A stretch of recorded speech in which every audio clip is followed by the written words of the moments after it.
Hello everyone! We are here going live from the Moving to Canada Instagram account. I am Dane, one of the content developers here at Moving to Canada.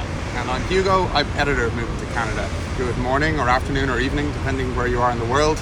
We're in downtown Montreal. It's another beautiful day. And we've got some news for you about Express Entry. Dane, maybe tell us what that's all about. What just happened? Yeah, so just a couple minutes ago, the 120th Express Entry draw just took place. In today's draw, there were 3,350 ITAs issued. That's standard for what we've been seeing recently. And the minimum CRS score cutoff this week dropped to 462 points. If you remember, 2 weeks back, it was 465. 2 weeks before that, it was 470. So we've really seen an 8-point drop over the last month. And if you got invited today, congratulations. You've got 60 days in order to submit your application, so make sure you got all your documents and forms ready. But if you didn't get invited today, well, 2 weeks ago, if you saw our live stream then, you would have noticed that we went into a couple of different ways you could potentially increase your score. Today, we really want to drill down into one of those, which is the PNP, or Provincial Nomination. Dane, maybe give us a quick overview of what that's all about. For sure. So Provincial Nominee Programs, or PNPs. Canada has 13 different provinces and territories. Of those 13, 11 of them run provincial nominee programs. These are essentially miniature immigration programs that allow these provinces to nominate candidates for permanent resident status.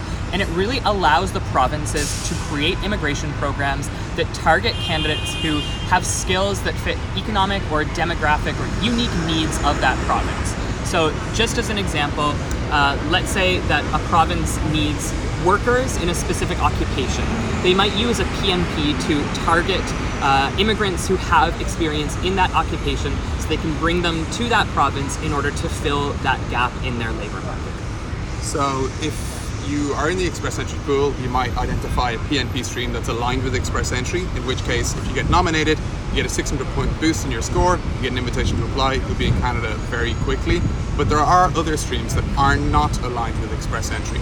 So that clears up one misconception. Do you need to be in the Express Entry pool? Answer, no, but for some, yes.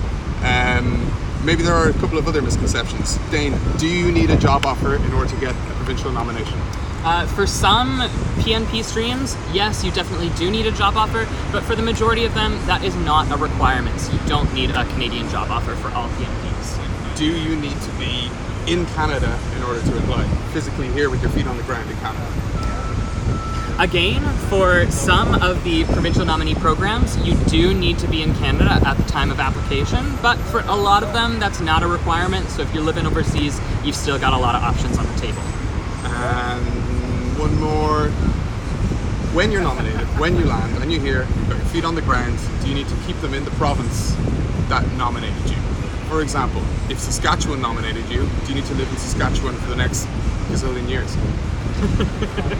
Yeah, well, this is a bit more of a complicated question.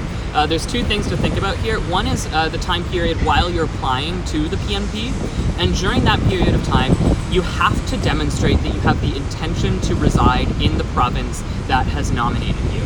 However, once you land in Canada, so let's say you land in Saskatchewan and you receive your permanent resident status, that status affords you the legal right to live and work anywhere in Canada. So you're not bound to the province that's nominated you. So let's say you get a job offer in Toronto, but you're living in Saskatchewan. There's nothing legally preventing you from packing up in Saskatchewan and heading down to Toronto. Good stuff, Dane. So maybe for those just joining, tell them the news from this morning. There was an Express Entry draw. How many people were invited and what did they need to do to be invited? Dane? Yeah, so if you're just tuning in, we know you're here for the Express Entry Draw information. The 120th Express Entry Draw has just taken place. In this draw, 3,350 candidates will receive invitations to apply, and the minimum CRS score cutoff for this draw is 462 points. We just gave you a lot of information about Express Entry, about provincial nominee programs. If you want more information, head to our website, movingtocanada.com, and that's the number 2, movingtocanada.com. And on our homepage there, you'll see 2 clear links, one to more info about express entry draws, one to more info about provincial nominee programs. And there's about 80 of those programs, so head over to that page. You'll be able to search by the experience that you have to really find which programs you're eligible for. Yeah, so that's all the information we have for you today, but definitely stay tuned to our Instagram account because we will be announcing all of the future express entry draws through live streams like this one. So if you want to be the first to find out, just make sure you stay tuned. Thanks so much.